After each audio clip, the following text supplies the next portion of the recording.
नमस्कार, जय हिंद दोस्तों।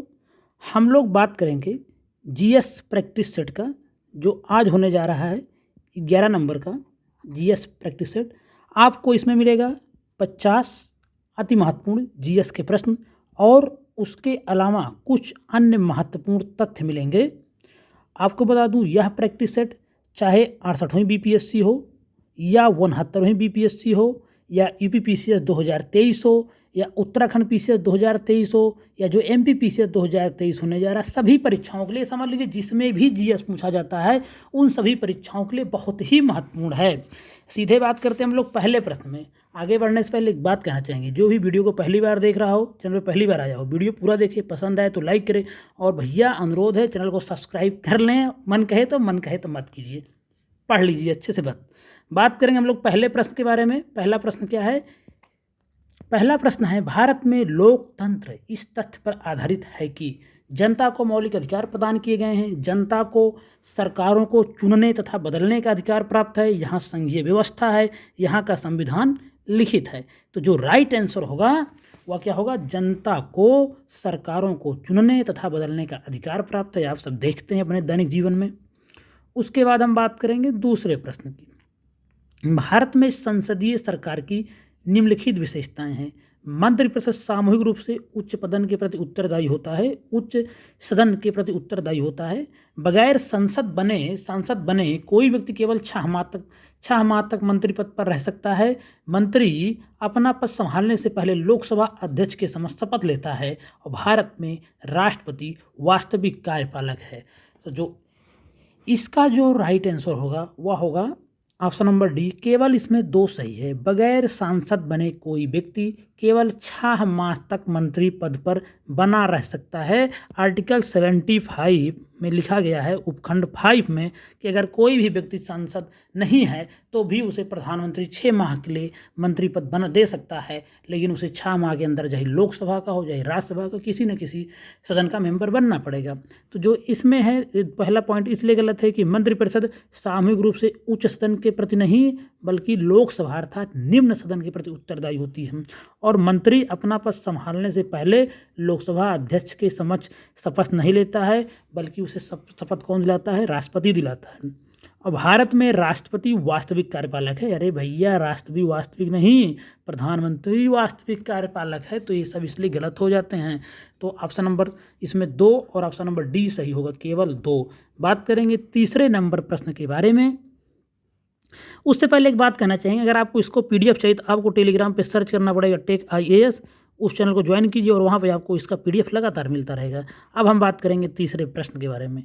मूल अधिकारों से असंगत या उनकी अल्पीकरण करने वाली विधियों को संविधान के किस अनुच्छेद के अंतर्गत शून्य घोषित किया जाता है? बहुत महत्वपूर्ण है बताना। इसका जो ऑप्शन है अनुच्छेद 13, 19, 21, 37। बहुत सिंपल इसका आंसर है। तो इसका जो आंसर क्या है? अनुच्छेद 13 के तहत अगर मूल अधिकार से असंगत कोई विधि होगी तो वह ऑटोमेटिक शून्य हो जाएगी। बात करेंगे चौथे नंबर प्रश्न के बारे में। भारत के संविधान में अंतर्राष्ट्रीय शांति और सुरक्षा की अभिवृद्धि निम्नलिखित में से कहाँ उल्लिखित है? संविधान की प्रस्तावना में, संविधान के मूल अधिकार में, संविधान के राज्य के नीति निर्देशक तत्वों में या संविधान के मूल कर्तव्य में? तो आर्टिकल आप सब जानते हैं, आर्टिकल 51 भारत के अंतर्राष्ट्रीय शांति और सुरक्षा के कैसे संबंध कायम रखे जाएं उन सब के बारे में कहता है। तो संविधान के राज्य के नीति निर्देशक तत्वों में इसका उल्लेख किया गया है, याद रखेंगे। बात करेंगे प्रथम पृथ्वी सम्मेलन। 5वां प्रश्न है, प्रथम पृथ्वी सम्मेलन कहाँ आयोजित किया गया? सब जानते हैं 1992 में रियो डी जेनेरियो में। बहुत महत्वपूर्ण प्रश्न है और बार बार ये प्रश्न एग्जाम में पूछा जा रहा है। छठे नंबर प्रश्न की बात करेंगे, किस महाद्वीप को मानव जाति का जन्म स्थल माना जाता है? बहुत महत्वपूर्ण प्रश्न है। यह प्रश्न बार बार एग्जाम में पूछा जा रहा है। तो जो छठे का राइट आंसर होगा ऑप्शन नंबर डी, अफ्रीका महाद्वीप। अफ्रीका महाद्वीप को मानव जाति का जन्म स्थल माना जाता है। बात करेंगे 7वें नंबर प्रश्न की। प्रमुख पर्वत दिए हैं एवं उनके सर्वोच्च बिंदु का सही मिलान कौन नहीं है? जो इसका देख लीजिए आप, हिमालय के क्या है? माउंट एवरेस्ट है, एंडीज का एकांका गुआ है और रॉकी का माउंट मैरी इल्बर्ट है, लेकिन आल्पस का एल्ब्रुस यह इसकी सर्वोच्च बिंदु नहीं है, तो यही इसका गलत आंसर हो जाएगा। बाकी हिमालय सही है माउंट एवरेस्ट से, रॉकी सही है माउंट मैरी इल्बर्ट से, और एंडीज का सही है एकांका गुआ से। बात करेंगे 8वें नंबर प्रश्न का, निम्न में से कौन सा ग्रह बिना उपग्रह के है? शुक्र, मंगल, वरुण और बुध। तो जो इसका राइट आंसर हो जाएगा वह हो जाएगा ऑप्शन नंबर सी, इसका केवल 1 और 4। शुक्र और जो बुध हैं इनके भैया 0 उपग्रह हैं, कोई उपग्रह ही नहीं है, बिना उपग्रह वाले हैं। कौन? शुक्र और बुध। तो जो राइट आंसर होगा ऑप्शन नंबर सी, केवल 1 और 4। बात करेंगे 9वें नंबर प्रश्न के बारे में, ग्लोब पर किस वृत्त को बृहत वृत्त कहा जाता है? कर्क रेखा, मकर रेखा, विषुवत रेखा और देशांतर रेखा।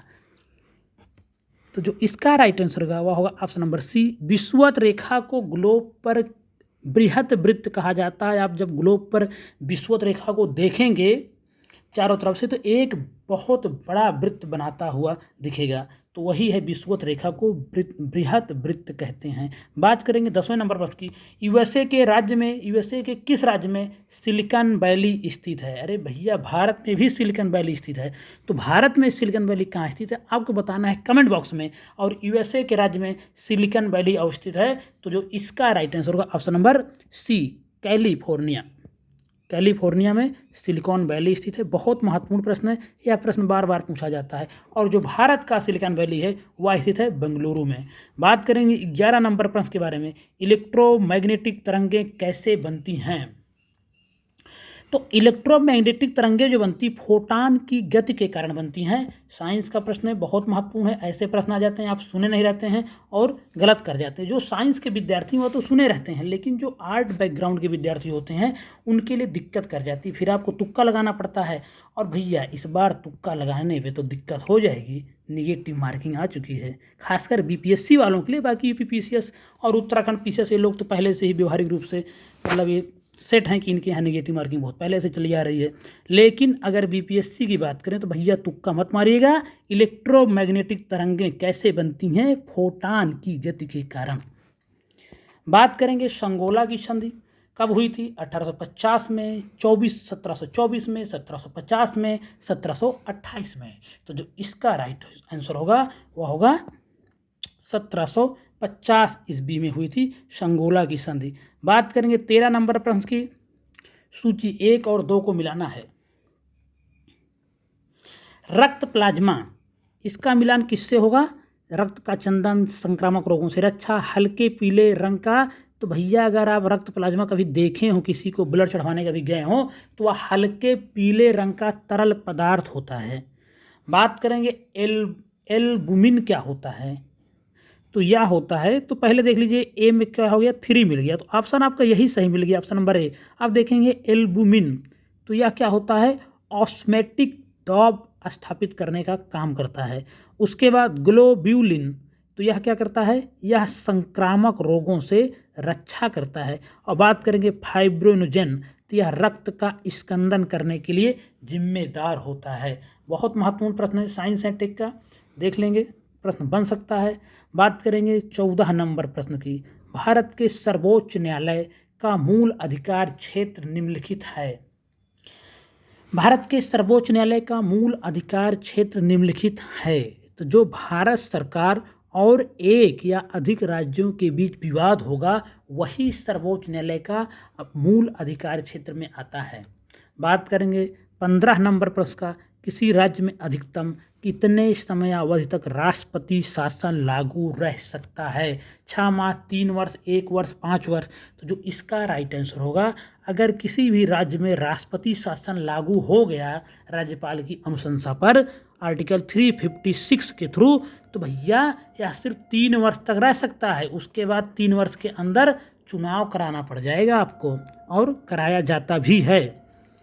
चेलना एवं बिंबिसार के विवाह का विवरण मिलता है अंगुत्तर निकाय में, दीपवंश में, ललित विस्तार में, मुद्रा राक्षस में। तो 16 का जो राइट आंसर होगा ललित विस्तार में चेलना एवं बिंबिसार के विवाह का उल्लेख मिलता है। 17 नंबर प्रश्न के बारे में बात करेंगे। एकमात्र बौद्ध सभा जिसका आयोजन बिहार में नहीं किया गया, बहुत ही आसान कहें तो है और महत्वपूर्ण प्रश्न भी है। तो जो चतुर्थ बौद्ध संगीत हुई थी कहाँ पे हुई थी? कनिष्क के समय में कुंडलपुर कश्मीर में। तो यह बिहार के बाहर हुई थी। बाकी अगर तीनों संगीत के बारे में बात करें तो तीनों हुई थी बिहार में, राजगिरी, वैशाली और पाटलिपुत्र में। उसके बाद बात करेंगे 18 नंबर प्रश्न की।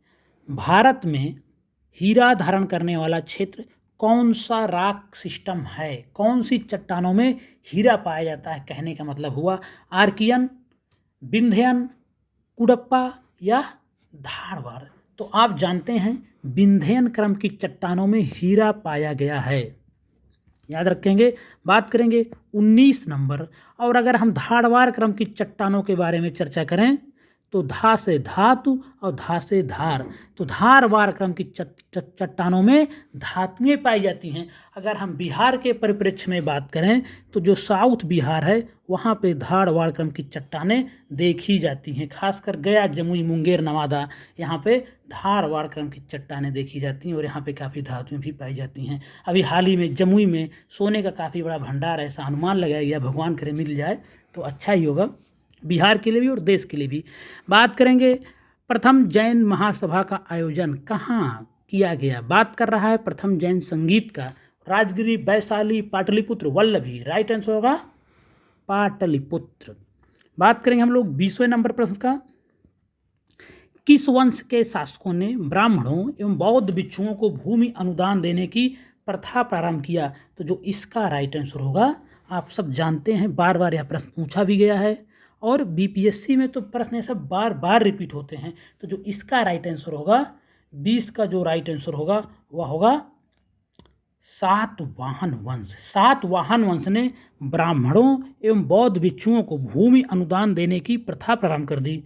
उसके बाद हम बात करेंगे एल्काइन का आणविक सूत्र क्या होता है? CnH2n+2, CnH2n, उसके बाद क्या होगा CnH2n-2 या इनमें से कोई नहीं। तो जो एल्काइन होता है वह होता है CnH2n-2 होता है उसका फार्मूला। उसके बाद हम बात करेंगे 22 नंबर प्रश्न का। कोशिका विभाजन के किस अवस्था में क्रोमोसोम स्पष्ट दिखाई देता है? पूर्वावस्था, मध्यमावस्था, अंत्यावस्था या अंतरावस्था? तो जो 22 का राइट आंसर होगा मध्यावस्था। कोशिका विभाजन के मध्यावस्था के दौरान क्रोमोसोम स्पष्ट रूप से दिखाई देता है। बात करेंगे गुरुत्वाकर्षण नियतांक जी के बारे में। जी का विमीय सूत्र आपको बताना है, बहुत महत्वपूर्ण है, इसको आप एक बार देख लीजिए अच्छे से। तो जो जी का विमीय सूत्र होता है m-1 L3T-2। ये होता है गुरुत्वाकर्षण नियतांक जी का विमीय सूत्र। बात करेंगे पैटागोनिया मरुस्थल के बारे में। किस देश में अवस्थित है? एशिया, दक्षिण अमेरिका, उत्तरी अमेरिका, अफ्रीका महाद्वीप। तो जो पैटागोनिया मरुस्थल है वह किस देश में स्थित है? दक्षिण अमेरिकी महाद्वीप में स्थित है। बात करेंगे फॉकलैंड की जलधारा किस प्रकार की जलधारा है? गर्म है, ठंडी है, न गर्म है न ठंडी है? तो भैया धारा दुइये होती है, ठंडी या गर्म। तो जो फॉकलैंड की जलधारा है, फॉकलैंड में बहुत ठंडी होती है। तो इसी से आप अंदाज़ा लगा लीजिए भैया ठंडी है तो वहाँ ठंडी जलधारा होगी। तो राइट आंसर होगा ऑप्शन नंबर बी, 25 के बी। डीएनए की श्रृंखलाएं बंधी होती हैं कार्बन बंध से, ऑक्सीजन बंध से, हाइड्रोजन बंध से या नाइट्रोजन बंध से। तो जो डीएनए की श्रृंखलाएं होती हैं वो हाइड्रोजन बंध से बनी होती हैं। यह भी प्रश्न बहुत महत्वपूर्ण है, इसको कर लीजिएगा, बहुत महत्वपूर्ण है। बात करेंगे 27 नंबर प्रश्न के बारे में। कौन सा पदार्थ पौधों के लिए एक सूक्ष्म पोषक होता है? कार्बन, ऑक्सीजन, नाइट्रोजन या बोरान? तो जो इसका राइट आंसर होगा बोरान सूक्ष्म पोषक तत्वों में गिना जाता है। बात करेंगे 28 नंबर प्रश्न के बारे में। थ्राम्बिन का क्या काम है? उत्सर्जन में, प्रजनन में, रक्त जमने में या वृद्धि में जो थ्राम्बिन का काम होता है वह रक्त के जमने में उपयोग होता है। बात करेंगे 29 नंबर प्रश्न का, बहुत महत्वपूर्ण है। प्रित्जर पुरस्कार आर्किटेक्ट का नोबेल कहा जाता है। इसके बारे में बात कर रहा है, किस क्षेत्र में दिया जाता है, तो इसे वास्तुकला का नोबेल कहा जाता है। वास्तुकला के क्षेत्र में दिया जाता है। राइट आंसर होगा ऑप्शन नंबर सी। बात करेंगे 30वें प्रश्न की, निम्नलिखित में से भारत की सुदूर दक्षिणी पहाड़ी कौन सी है? नीलगिरी, कार्डेमम, अन्नामलाई या नल्लामाला पहाड़ी? तो जो 30 का राइट आंसर होगा कार्डमम की पहाड़ियाँ, जिसे हम बोलते हैं इलायची की पहाड़ियाँ। अगर इस तरह कुछ भारत का मैप हो तो आपको यहाँ कहीं मिलेंगी, सबसे दक्षिण में कार्डमम की पहाड़ियाँ, जिसे हम इलायची की पहाड़ी के नाम से भी जानते हैं। बहुत महत्वपूर्ण प्रश्न है, इसको देख लेंगे एक बार अच्छे से। उसके बाद हम बात करेंगे 31 नंबर प्रश्न पे। किस संविधान संशोधन अधिनियम द्वारा यह प्रावधान किया गया कि राष्ट्रपति राष्ट्रीय आपातकाल की उद्घोषणा केवल मंत्रिमंडल की लिखित सिफारिश प्राप्त होने पर ही कर सकता है? तो आप सब जानते हैं 1977 में भारत के लोकतंत्र का काला दिन रहा जब इमरजेंसी लगी। उसके बाद ऐसा दोबारा ना हो इसके लिए बहुत सारे प्रावधान किए गए।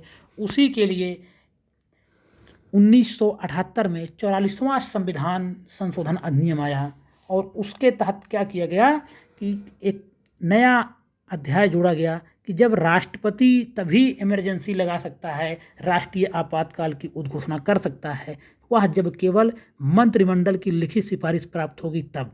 और आपको बता दूं, मंत्रिमंडल शब्द आर्टिकल 352 सिर्फ पूरे संविधान में एक जगह इसका उल्लेख है, आर्टिकल 352 में। बात करेंगे नाबार्ड की स्थापना, बहुत की संतुष्टि, नाबार्ड की स्थापना किस समिति की संतुष्टि पर हुई थी 1982 में? तो भाई साहब बहुत महत्वपूर्ण प्रश्न है। 1982 में नाबार्ड की स्थापना हुई, किस समिति की अनुशंसा पर हुई? तो यह है शिवरामन समिति। यह बहुत महत्वपूर्ण प्रश्न है, कई बार पूछा जा चुका है। स्थापना 1982 में हुई थी। बात करेंगे 33 नंबर प्रश्न के बारे में। सूची 1 का सूची 2 से मिलान करना है। कुछ कीट दिए हैं, कुछ रोग दिया है, 33 का मिलान करना है। तो बालू मक्खी से हो जाता है काला जार रोग। उसके बाद इसमें देख लेते हैं 4 किस्में हैं, तो 4 किस्में हैं, सिर्फ बी में है, तो आपका option number B right answer हो जाएगा। उसके बाद और मिला लेते हैं मादा क्यूलेक्स मच्छर, इससे फाइलेरिया हो जाता है। घरेलू मक्खी सुनते हैं हैजा हो जाता है। और मादा एनाफ्लीज मच्छर, इससे हो जाता है मलेरिया। तो आपने इसका राइट आंसर हो जाएगा 4, 3, 2, 1 ऑप्शन नंबर बी। उसके बाद हम बात करेंगे 34 नंबर प्रश्न, किस वायसराय के कार्यकाल के दौरान श्वेत विद्रोह हुआ? किस वायसराय के कार्यकाल के दौरान श्वेत विद्रोह हुआ? तो लॉर्ड रिपन। बात करेंगे 35 नंबर प्रश्न, कांग्रेसी नेताओं द्वारा मॉन्टेग्यू चेम्सफोर्ड रिपोर्ट की निंदा करने पर कई नरमपंथियों ने पार्टी छोड़कर निम्न में से कौन सी पार्टी बनाई? तो इंडियन नेशनल लिबरल फेडरेशन नामक एक पार्टी बनाई। कांग्रेस नेताओं द्वारा मॉन्टेग्यू चेम्सफोर्ड रिपोर्ट की निंदा करने पर कई नरमपंथियों ने पार्टी छोड़कर निम्न में से कौन सी पार्टी बना ली? तो बना ली भैया इंडिया नेशनल लिबरल फेडरेशन। ध्यान देंगे, महत्वपूर्ण हो सकता है प्रश्न। बात करेंगे 36 नंबर प्रश्न के बारे में, निम्नलिखित में से किसने वर्नाकुलर प्रेस एक्ट निरस्त कर दिया? तो जो इसका राइट आंसर होगा option number B Lord Ripon. ठीक, लेकिन लागू किसने किया था? तो लागू किया था 1878 में लॉर्ड लिटन ने। याद रखेंगे, लॉर्ड लिटन या लिटन द्वितीय भी कहीं कहीं लिखा रहता है। तो इसने इसको लागू किया था। और ख़त्म किसने किया? 1882-83 के आसपास लॉर्ड रिपन ने इसको ख़त्म कर दिया था। उसके बाद हम बात करेंगे रामौसी आंदोलन भारत के किस भाग में हुआ? कई बार यह प्रश्न आया हुआ है। उत्तरी भाग, पूर्वी भाग, दक्षिणी भाग या पश्चिमी तट पर? तो जो 37 का राइट आंसर होगा ऑप्शन नंबर डी हो जाएगा, पश्चिमी तट पर हुआ था भारत के। बात करेंगे 38 नंबर प्रश्न की, रोलेट एक्ट पर विचार के लिए कांग्रेस का विशेष अधिवेशन बुलाया गया, इसके अध्यक्ष कौन थे? तो जो 38 का राइट आंसर होगा वह होगा हसन इमाम, बिहार से संबंधित थे। तो बीपीएससी के लिए तो यह प्रश्न महत्वपूर्ण हो जाता है कि रॉलेट एक्ट पर विचार के लिए कांग्रेस का विशेष अधिवेशन बुलाया गया। इसके अध्यक्ष कौन बनाया गया था? हसन इमाम को बनाया गया था। उसके बाद हम बात करेंगे तैमूर लंग का आक्रमण भारत पर कब हुआ? तो तैमूर लंग का आक्रमण कब हुआ? यह हुआ था 1398 ईस्वी में। और इसी में एक और प्रश्न बनता है कि तैमूर लंग के आक्रमण के बाद कौन से वंश का शासन चला या कौन से वंश की सत्ता स्थापना हुई? तो सैयद वंश की स्थापना हुई थी तैमूर लंग के आक्रमण के बाद। यह भी प्रश्न पूछा जाता है।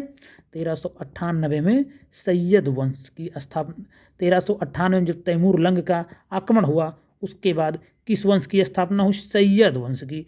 और एक करीब 1414 के आसपास से 1451 तक इन्होंने राज किया। इसके बाद आ गए थे लोधी आ गए थे, तो बाद में लोधी वंश चला था 1526 ईस्वी तक। तो तैमूर लंग के आक्रमण के बाद भारत पर किस वंश का राज कायम हुआ? सैयद वंश का। और इसका स्थापना किसने किया था? खिज़्र खां ने किया था। यह भी ध्यान दे लेंगे, पूछा जाता रहता है, इसलिए इसका जिक्र मैंने कर दिया। हड़प्पा सभ्यता के किस स्थल से घोड़े की मृत मूर्तियां मिली हुई हैं? हड़प्पा सभ्यता के किस स्थल से घोड़े की मृत मूर्तियां मिली हुई हैं? रंगपुर से मिली हुई हैं। बात करेंगे 41 नंबर प्रश्न का। वैदिक काल में सोम देवता को किससे संबंधित माना जाता है? यज्ञ के, प्रकाश का, वनस्पति के या तूफान के देवता? तो जो 41 का राइट आंसर होगा ऑप्शन नंबर सी, वनस्पति के देवता। यह प्रश्न बहुत महत्वपूर्ण हो जाता है। सोम देवता का संबंध किससे है? वनस्पति के देवता से। बात करेंगे 42 नंबर प्रश्न। जैन धर्म के तीसरे तीर्थंकर कौन थे? आदिनाथ, अजीतनाथ, संभवनाथ या नेमिनाथ? तो जो इसका राइट आंसर होगा वह होगा ऑप्शन नंबर डी, संभवनाथ। यह जैन धर्म के तीसरे तीर्थंकर थे। कौन से थे? तीसरे तीर्थंकर थे। बात करेंगे 43 नंबर प्रश्न का। किस सुल्तान के काल में खालसा भूमि अधिक पैमाने पर विकसित हुई? तो इसका जो राइट आंसर होगा अलाउद्दीन खिलजी। अलाउद्दीन खिलजी के समय में जितने लोगों को भूमि दान में दी गई थी सबसे वापस ले ली गई, चाहे वह ब्राह्मण हो, चाहे वह किसी बड़े पद पर हो। तो जब सबसे भूमि वापस ले ली गई भैया, तो कहाँ पर सबसे अधिक भूमि होगी? खालसा भूमि मतलब जो सरकार के कंट्रोल में हो या राजा के कंट्रोल में हो। तो वह भूमि सबसे अधिक किसके राज्य में हुई? अलाउद्दीन खिलजी के समय पे हुई। कई बार यह प्रश्न पूछा गया है। बात करेंगे 44 नंबर प्रश्न का। तबकात ए नासरी, इसके लेखक कौन है? तबकात ए नासरी के लेखक कौन है? अलबर्नी, जियाउद्दीन बर्नी, मिनहाज उस सिराज, मुज्म अल बहरीन? तो जो 44 का राइट आंसर होगा ऑप्शन नंबर सी, मिनहाज उस सिराज इसका राइट आंसर हो जाएगा। बहुत महत्वपूर्ण प्रश्न है, एग्जाम में बार बार रिपीट होकर आता रहता है। 45 नंबर प्रश्न के बारे में बात करेंगे। हीमोसाइटोमीटर का प्रयोग किसके लिए किया जाता है? हीमोसाइटोमीटर, तो इसका जो प्रयोग किया जाता है रक्त कोशिकाओं की गिनती करने के लिए हीमोसाइटोमीटर का प्रयोग किया जाता है। कभी भी अभी यह प्रश्न नहीं पूछा गया है, इसलिए यह साइंस सेगमेंट में महत्वपूर्ण प्रश्न बन सकता है कि हीमोसाइटोमीटर का प्रयोग रक्त कोशिकाओं की गिनती के लिए किया जाता है। बात करेंगे 46 नंबर प्रश्न का। एक डायनेमो जिसे बिजली उत्पन्न करने के लिए जाना जाता है वास्तव में क्या कार्य करता है? जो 46 का राइट आंसर होगा ऑप्शन नंबर सी, वह ऊर्जा का कन्वर्टर का काम करता है। डायनेमो जो होता है ऊर्जा के कन्वर्टर का काम करता है। बात करेंगे 47 नंबर प्रश्न की। यदि 100 वाट का बल्ब प्रतिदिन 10 घंटे जलाए जाएं तो प्रत्येक दिन कितने यूनिट विद्युत ऊर्जा व्यय होगी? तो इसका जो फार्मूला होता है जितना भी आपका यूज हुआ हो 100 वाट गुणे घंटे, अगर दिन भी है तो गुणे दिन है प्रतिदिन 1, और इसमें 1000 से डिवाइड कर देंगे तो 3 जीरो कट जाएंगे, बचेगा 1। राइट आंसर होगा 1 यूनिट इसका। ये फार्मूला देख लेंगे, बिहार में जब भी प्रश्न आया बीपीएससी की खासकर तो इसी तरह से प्रश्न आया हुआ है। बात करेंगे 48 नंबर प्रश्न का। कार्बन डेटिंग का प्रयोग किसकी उम्र निर्धारण करने के लिए किया जाता है? वृक्षों की, पृथ्वी की, फॉसिल्स की या चट्टानों की? तो जीवाश्मों या फॉसिल्स की यूज के लिए कार्बन डेटिंग का उपयोग किया जाता है। महत्वपूर्ण प्रश्न है, कई बार एग्जाम में यहाँ से प्रश्न आता रहता है। बात करेंगे 49 नंबर प्रश्न के बारे में। क्रय शक्ति क्षमता के आधार पर निम्न में से किस देश की अर्थव्यवस्था का विश्व में पहला स्थान है? तो भैया कर जब जीडीपी के हिसाब से बात किया जाएगा तो यूएसए का पहला स्थान है। किसके हिसाब से? जीडीपी के हिसाब से। और जीडीपी के हिसाब से भारत का क्या स्थान हो जाएगा? जीडीपी के हिसाब से भारत का 5वां स्थान हो जाएगा, 5th, और यूएसए का 1st। लेकिन यूएसए का क्या हो जाएगा? 1st हो जाएगा। लेकिन जब क्रय शक्ति क्षमता के हिसाब से बात करेंगे तो चीन का पहला स्थान हो जाएगा और अमेरिका का क्या हो जाएगा? चीन का तो पहला स्थान हो जाएगा, लेकिन अमेरिका का दूसरा स्थान हो जाएगा क्रय शक्ति क्षमता के हिसाब से, और क्रय शक्ति क्षमता के ही हिसाब से भारत का तीसरा स्थान हो जाएगा जीडीपी के मामले में, अर्थव्यवस्था के मामले में। उसके बाद हम बात करेंगे 50 और आज के वीडियो का आखिरी प्रश्न के बारे में। किस पंचवर्षीय योजना में मानव संसाधन के विकास को सर्वोच्च प्राथमिकता दी गई? 10वीं, 9वीं, 8वीं या 11वीं? तो 8वीं पंचवर्षीय योजना में मानव संसाधनों के विकास को सर्वोच्च प्राथमिकता दी गई। आपसे मैं कहना चाहूँगा पहली, दूसरी, तीसरी, चौथी, 5वीं और 11वीं, 12वीं, 9वीं, 10वीं, इन सब पंचवर्षीय योजनाओं का जो मेन फोकस था उसको ज़रूर याद करके रखें, क्योंकि एक प्रश्न अक्सर बार बार वहाँ से आपको देखने को मिल ही जाता है। 50 प्रश्न यहीं पे समाप्त होते हैं। अब हम आगे बात करेंगे कुछ महत्वपूर्ण फैक्ट के बारे में। चोल वंश के संस्थापक कौन थे? यह भी एक बहुत महत्वपूर्ण प्रश्न है, प्रश्न बार बार आता रहता है। तो चोल वंश के संस्थापक कौन थे? विजयालय। इस वंश की जो राजधानी थी वो थी तंजाउर। इस वंश के शासक राजराज प्रथम ने पहली बार श्रीलंका पर आक्रमण किया और उत्तर श्रीलंका को जीत लिया, हालांकि पूरी तरीके से श्रीलंका को नहीं जीत पाए। और इस साम्राज्य का जो सर्वाधिक विस्तार हुआ वह राजराज प्रथम का जो पुत्र था राजेंद्र प्रथम, इसके शासनकाल में हुआ। राजेंद्र प्रथम ने गंगैकोंड चोल की उपाधि धारण की। स्थानीय स्वशासन इस वंश की प्रमुख विशेषता थी। प्रसिद्ध नटराज मूर्ति का संबंध भी इसी वंश से था। उसके बाद हम बात करेंगे राष्ट्रकूट वंश के संस्थापक कौन थे? तो दंतिदुर्ग राष्ट्रकूट वंश के संस्थापक थे। राजधानी इनकी मान्यखेड़ थी। इस वंश के प्रमुख शासक किर्ण प्रथम, किर्ण द्वितीय अमोघ वर्ष हुए। एलोरा का प्रसिद्ध कैलाश मंदिर का निर्माण किसने किया? किर्ण प्रथम ने करवाया। और त्रिपक्षीय संघर्ष में इस वंश के शासक ध्रुव ने कन्नौज पर अधिकार करने हेतु पाल वंश तथा परिहार वंश के शासकों को पराजित किया। प्रसिद्ध कन्नड़ पुस्तक कविराज मार की रचना अमोघ वर्ष ने किया था। बात करेंगे पाल वंश के संस्थापक कौन था? तो गोपाल था। पाल वंश का संस्थापक कौन था? गोपाल। इस वंश की राजधानी की बात करें तो मुंगेर में थी, बिहार में। प्रसिद्ध ओदंतपुरी विश्वविद्यालय की स्थापना किसने कराया? गोपाल ने कराया। इस वंश के शासक देवपाल ने ओदंतपुरी में बौद्ध मठ का निर्माण करवाया था। देवपाल ने जावा के शैलेंद्र वंशी शासक बालपुत्र देव के अनुरोध पर नालंदा में बौद्ध विहार के निर्माण हेतु 5 गांव दान किसको दिया था? बालपुत्र देव को। गीत गोविंद के लेखक जयदेव किसके दरबार में रहते थे? तो लक्ष्मण सेन के दरबार में रहते थे। लोहार वंश की स्थापना किसने किया था? संग्राम राज ने किया था। और प्रसिद्ध राज तरंगिणी की रचना किसके द्वारा की गई? कल्हड़ के द्वारा की गई। तो सबसे पहले यहाँ पे आप देख लीजिए इसमें कैसे कैसे महत्वपूर्ण फैक्ट हैं। तो गीत गोविंद के लेखक जयदेव जो थे किसके दरबार में थे? यह प्रश्न बहुत बार पूछा गया है। तो ये लक्ष्मण सेन के दरबार में थे, यह भी बहुत महत्वपूर्ण है। लोहार वंश की स्थापना संग्राम राज ने किया, यह भी महत्वपूर्ण हो सकता है। राज तरंगिणी आप सब जानते हैं, बार बार पूछी गई, कल्हड़ द्वारा। उसके बाद पाल वंश बीपीएससी के लिए तो बहुत महत्वपूर्ण है, स्थापना कराया गोपाल ने।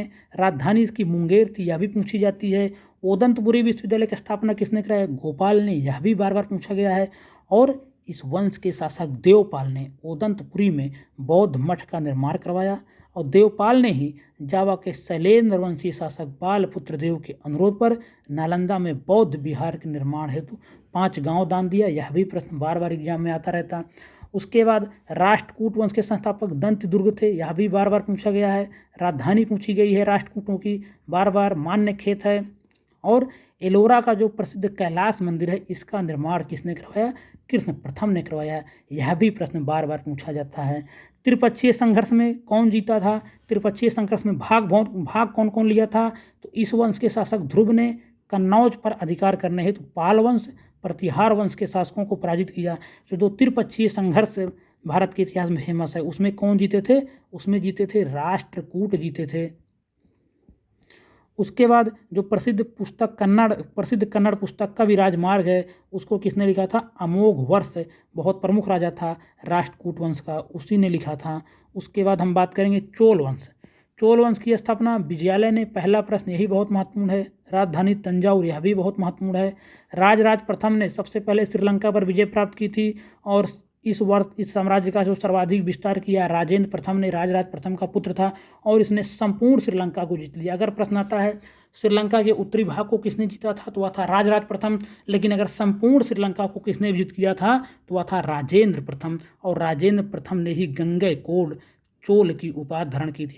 स्थानीय स्वशासन इस वंश की प्रमुख विशेषता थी, यह बहुत महत्वपूर्ण है। और जो प्रसिद्ध नटराज की मूर्ति आज आप देखते हैं आजकल, वह भी बहुत महत्वपूर्ण थी और चोल वंश से संबंधित थी। वीडियो में समाप्त हो रहा है। अगर वीडियो को पसंद आए तो लाइक करें और अनुरोध है आपसे चैनल को सब्सक्राइब जरूर करें। धन्यवाद।